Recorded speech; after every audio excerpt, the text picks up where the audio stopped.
Ito na naman ang mainit na balita mula sa mundo ng politika. Nagkakagulo ngayon sa Malacanang matapos kumalat ang ulat ng ilang miyembro ng PNP at AFP ay nag-alsa laban kay President Cotinong Norte Jr. Sa gitna ng tensyon, maring sigaw umano ng mga sundalo at pulis ang panawagang Bring Duterte Home na tila nagpapahayag ng kanilang pagkadismaya sa kasalukuyang administrasyon. Ang kaganapang ito ay nagdulot ng matinding kaba sa loob at labas ng palasyo. Ayon sa mga saksi, nagtipon-tipon ang ilang opisyal at tauhan ng seguridad sa mismong bakuran ng Malacanang upang ipahayag ang kanilang paninindigan. Bitbit umano nila ang mga placard at sigaw ng pagkakaisa habang nananawagan ng pagbabalik ni dating Pangulong Rodrigo Roa Duterte bilang simbolo ng kanilang paniniwala sa mas mahigpit na pamumuno. Hindi pa malinaw kung gaano kalawak ang kanilang hanay, ngunit pinangangambahan itong magdulot ng mas malaking kaguluhan. Samantala, nanindigan ng Malacanang na kontrolado ang sitwasyon at tiniyak na ligtas si President Marcos. Gayunpaman, hindi may kakaila ang tensyon sa loob ng pamahalaan at ang pangambang posibleng lumawak pa ang kilos protesta. Ayon sa mga eksperto, ang pagkilos na ito ay maaaring magsilbing malaking dagok sa imahe ng kasalukuyang administrasyon, lalo na't ito ay nagmula mismo sa mga institusyong inaasahang tagapagtanggol ng gobyerno. Patuloy na minomonitor ng publiko at media ang kaganapan habang naghihintay ng opisyal na pahayag mula sa pamunuan ng PNP at AFP. Sa ngayon, nananatiling palaisipan kung ito ba ay simpleng pagpapahayag ng damdamin o simula na ng mas malaking pagkikilos laban kay President Marcos Jr. Isa lang ang malinaw, ang sigaw na Bring Duterte Home ay nag-iiwan ng matinding tanong tungkol sa direksyon ng bansa at sa tunay na pagkakaisa ng mga armadong pwersa ng Pilipinas. At yan nga ang mga balitang ating pagkakatutukan, at kung bago ka pa lamang sa aking channel ay huwag kakalimutang mag-like, share and subscribe para updated ka sa mga bagong balita dito sa Tatak Pinas.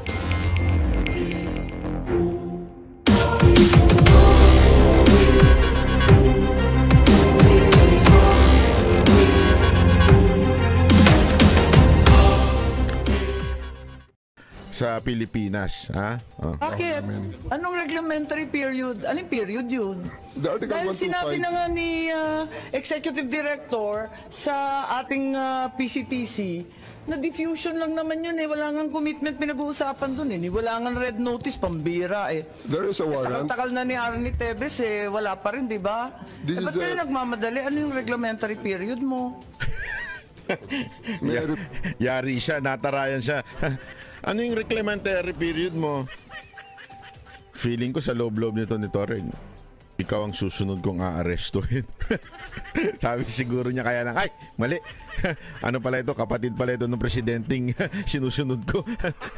Bago! Barado eh. Barado. Bring it to the SOJ, ma'am. If the SOJ wants to answer. Nagpa-rescue sa DOJ, hindi alam ang sagot. Awawa ka talaga, Brad. Sinasabi ko na sa iyo eh. Yan ang mahirap sa atin pagka wala talaga tayo sa hulog eh. Rescue! Hindi ba pwede kayo na muna? Mauna lang kayo, tapos sa si SOJ. Pwede? Okay, ma'am. Yan ang problema kay Senator Amy. Medyo lumalamya siya eh. Okay na sana yung mga unang diin niya. Kaya lang along the way, lumalam niya. Hindi ko nga alam kung talagang mahina lang siya, katulad ng kapatid niya. She's trying to please everybody. Kasi yun ang problema pag if you're trying. Alam mo, ito sasabihin ko lang sa inyo. Marami mga politiko dyan gumigitna. Marami dyan mga politiko gumigitna. Bakit kanyo? Kasi they're trying to please people so that they would get votes. Ang problema minsan na hindi nila alam, sa pagiging gitna nila, mas lalong wala silang napiplease. Di ba? Kaya nga mismo meron yung tinatawag na biblical principle, which is the lukewarm Christian. Ha? Ano ibig sabihin nun? You're neither hot nor cold. Hindi mo alam kung saan ang tayo mo. Di ba? Hindi mo maintindihan. Yan yung mga Christian na alam ang Biblia, alam ang lahat about Christianity, pero lukewarm. Hindi mo alam kung sino ba talaga sinusunod niya. Parang ganito din dito eh. Minsan ganyan to si Senator Amy. Minsan ito problema nitong alin to eh. Minsan babatikusin yung kapatid niya, babatikusin yung gobyerno, tapos biglang papaling ng konti, di ba? Tapos umayat maya sasabihin niya, independent siya, tapos yung pala kasama siya. Yung ganun bang, ano ba talaga te? Minsan ang gulo mo rin kausap eh, no? Kaya ka binabatikos te. Nasa gitna ka kasi. Oh, eto, tingnan mo, ngumiti ka pa. Sana diniin mo na lang ng todo si Torre, 'di ba? O ba't di ikaw sumagot? Ikaw yung ikaw yung umaresto, ba't di ikaw sumagot? Bakit mo ipapasa sa DOJ? Nandiyo sila ba umaresto? Ikaw ang umaresto. Okay. My main processes during the time is that I have implemented a warrant, and it is therefore the person is already arrested by virtue of a legal warrant. And Article 125 comes into play of the revised penal code, which is entitled Delivery of Persons Legally Arrested to the Proper Judicial Authority. And I do believe at this point the judicial authority will be the ICC. Therefore, I have to abide with that Article 125 of the So revised penal inaamin code. mo warrantless arresto. Kasi yung Article 125 ng RPC does not apply kung may warrant. So inaamin mo walang warrant. At the many stages, ma'am, all the many other, Hindi, among make other up your laws. mind, General Torre. Warrantless arrest ba to o may warrant? Kasi ang liwanag naman ng Article 125 ng revised penal I do code. believe that I have a warrant at this time. I just don't want to be... Di walang reglementary period. I do believe, sinasabi niya, I do believe na may warrant. Medyo natumbok ni Senator Amy dito eh. Bakit ka nagmamadali, 'di ba? Kung may warrant, ibig sabihin kailangan mo talagang dalhin sa husgado sa Pilipinas. Mamili ka.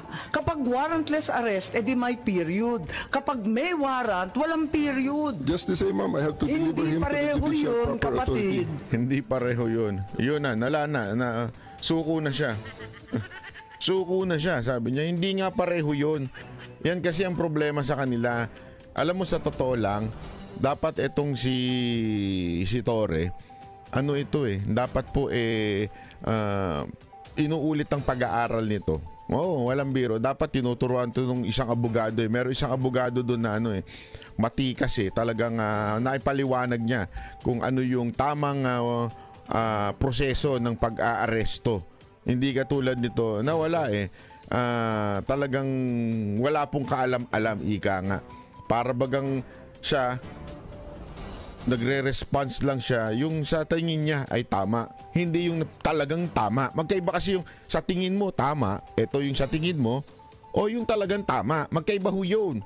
Hindi ho yung pareho, mga kababayan. Ito pa ha, yung paulit-ulit na sinasabi kasing walang warrant, kasi diba sinasabi nila hindi naman ICC yun kung hindi Interpol, diba? Kaya hindi nila daw sinusunod yung authority ng ICC, kasi yun ang paulit-ulit na sinasabi ng presidente, sinasabi ni Remulla, hindi authority ng ICC, di ba? Yun ang paulit-ulit na sinasabi, kung hindi Interpol. Ano ba ang meron dun sa Interpol?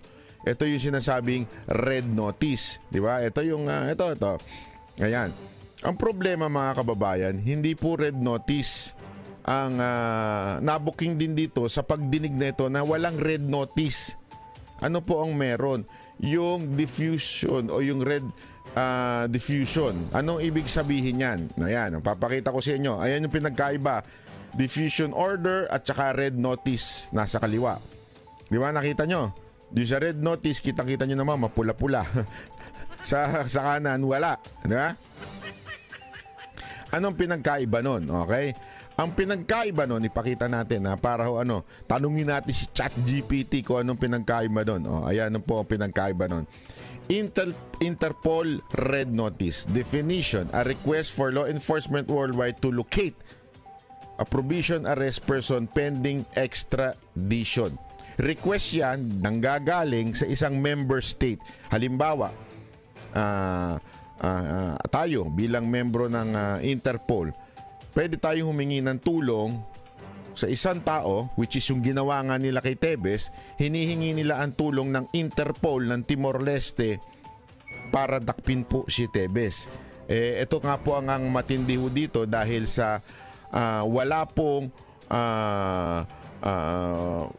politika na ina-apply sa Timor-Leste. Kaya nga, tandaan niyo ang Interpol ay request.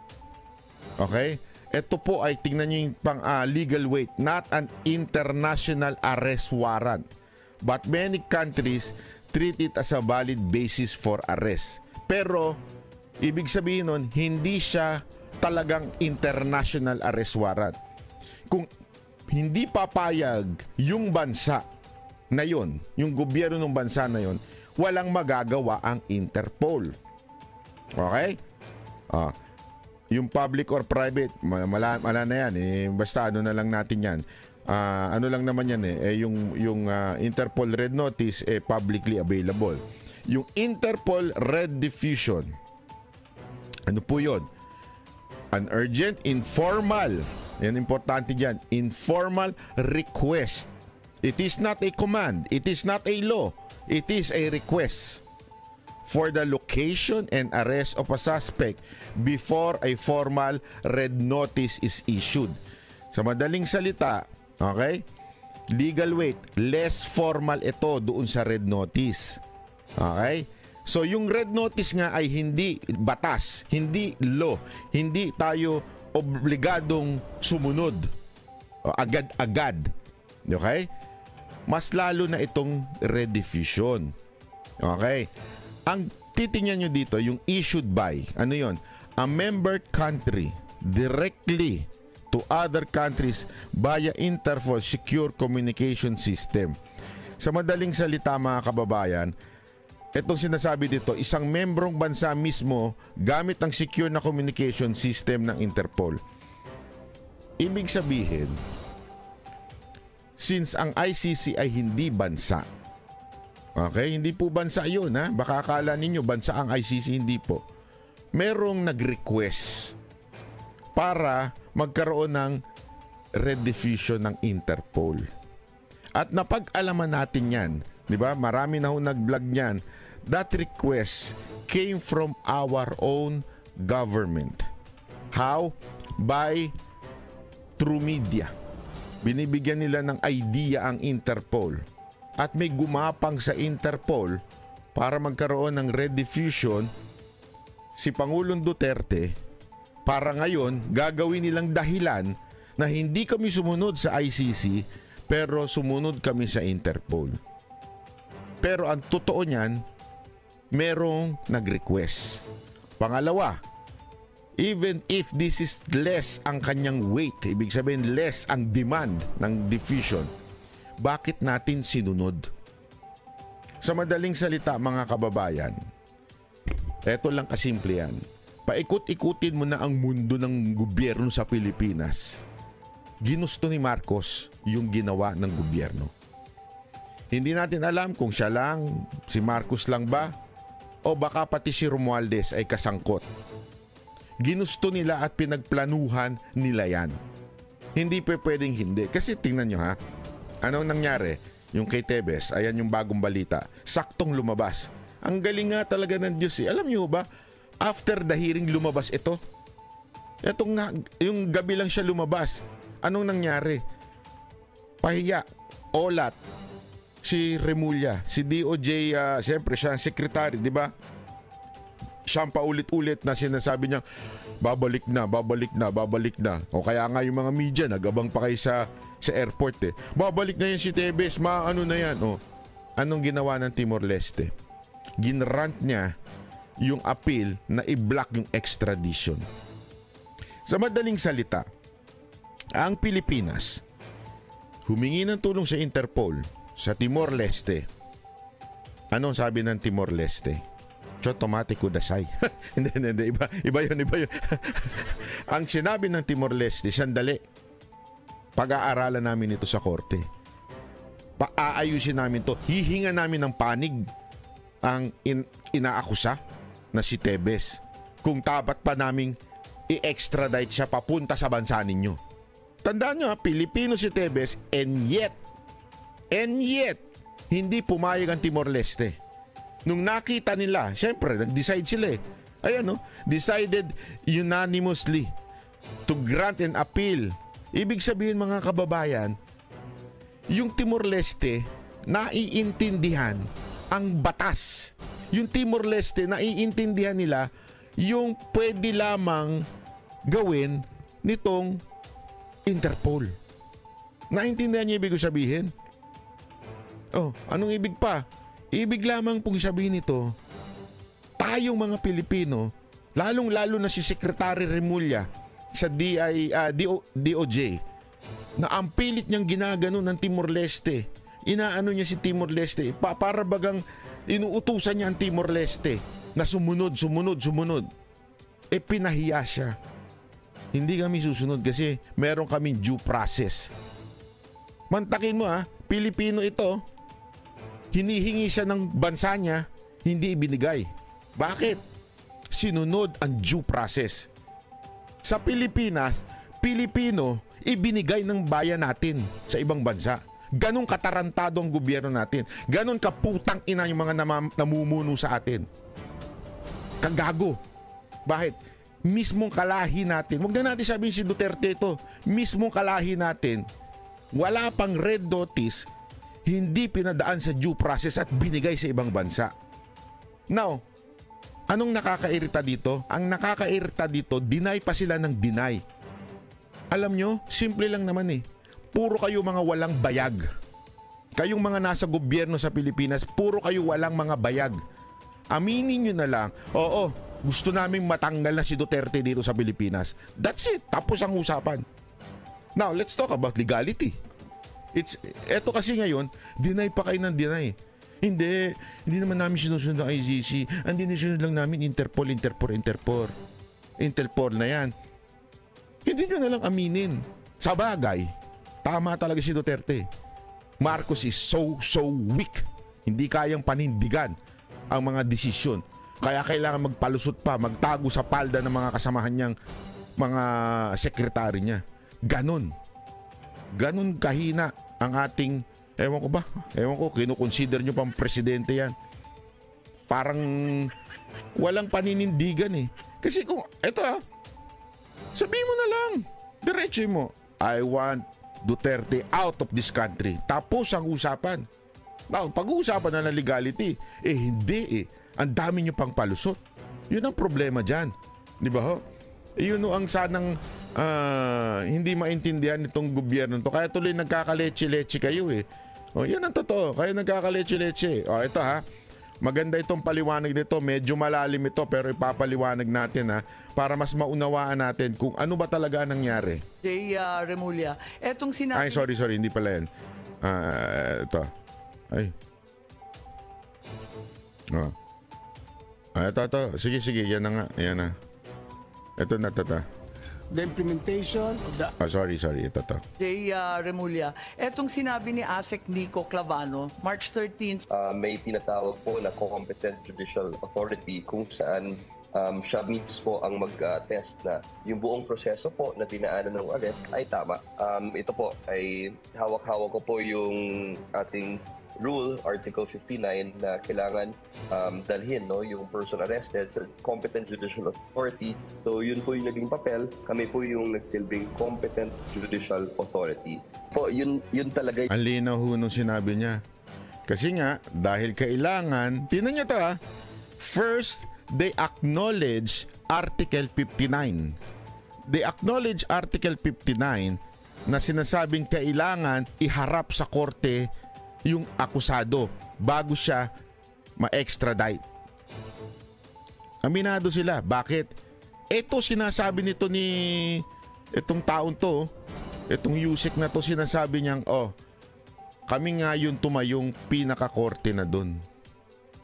Kami na yung tumayong pinakakorte bilang doon sa Article 59 na yun. Kami na yun, DOJ.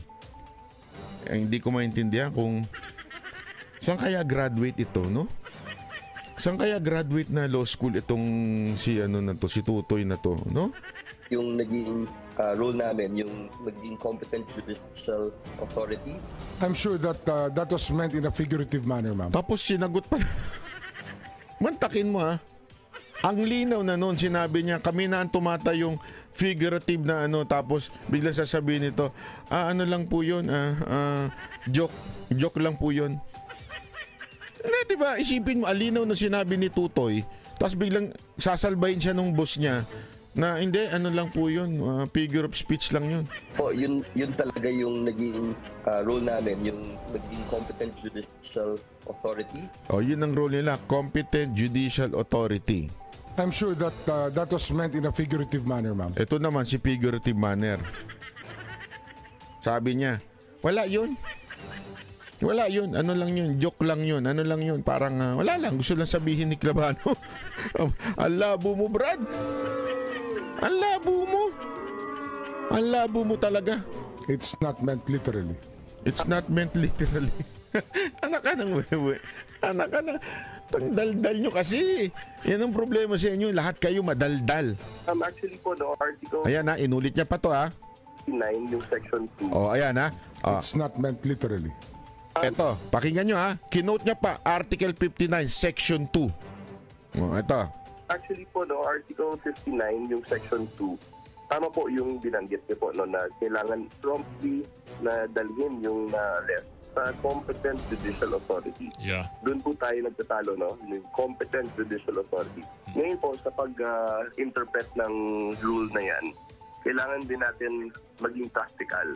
Dahil po, kung yung competent judicial authority ay may responsibility na mag-attest dun sa lahat nangyari sa warrant, sa pag-serve ng warrant of arrest, kailangan po talaga na yung tao na yun ay nandun buong time, diba? I mean, na-witness niya talaga yung from start to finish. Pag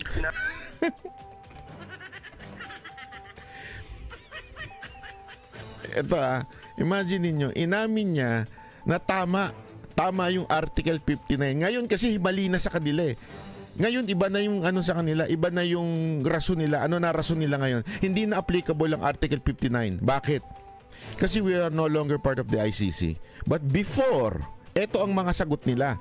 Before, ang sagot nila, dun sa Article 59, Section 2, kami na yung parang judicial doon, kami na yung court. Kasi nga, practical, hindi naman pwedeng umistambay doon yung judge. Kasi nga, doon sa whole process, hindi siya pwedeng kumuha ng judge at ilagay doon at tingnan niya yung mga nangyayari. Oh my golly, what kind of lawyer is this? Sa bagay kayo ni Claire Castro, para-pareho kayo ng utak. Pambihira kayo. Alam mo, kawawa itong maman to. Alam mo, sa totoo lang, Asik Clavano, better shut up. Sa totoo lang, better shut up. Napapahiya ka Kahiya-hiya ka sa mga abogado. Maniwala ka sa akin, pag pinanood ng mga abogado to, pagtatawanan ka. Oo. natin, kailangan pa natin dalhin sa court dahil siya ang mag-a-attest. Yung judge naman po, wala naman dun Hindi naman niya na-witness yung pag-serve ng warrant hanggang sa pagbasa ng Miranda rights at yung ang tingin niya dun sa Article 59 Section 2, kailangan naka-standby yung judge. Oh my golly. Gago! Mga kababayan, in every arrest, every serving of warrant of arrest, hindi kailangan yung judge na andoon.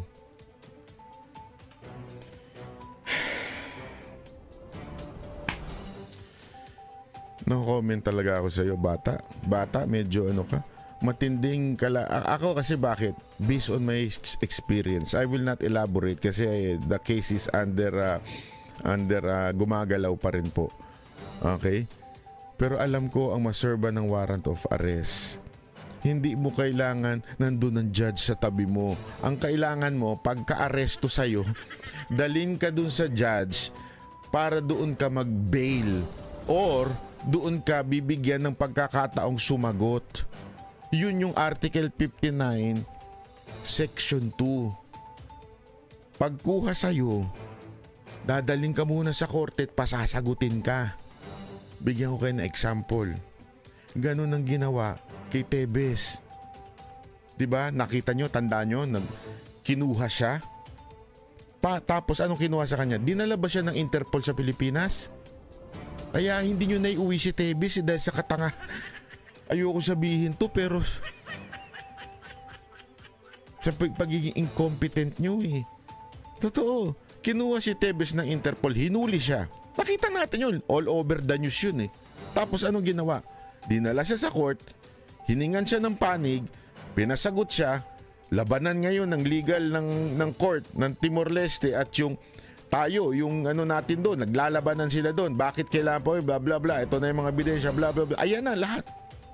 Oh, naiuwi ba siya? Hindi. Bakit? Pinakinggan ng korte yung kanyang panig. Yun ang punto doon.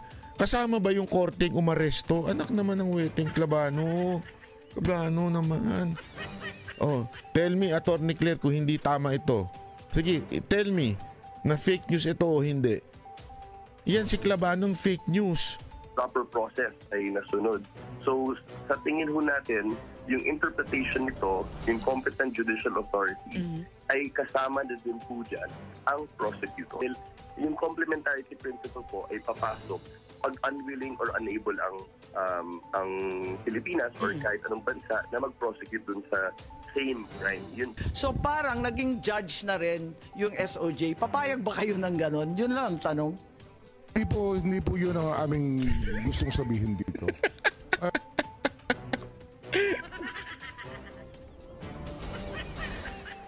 Paluin mo yung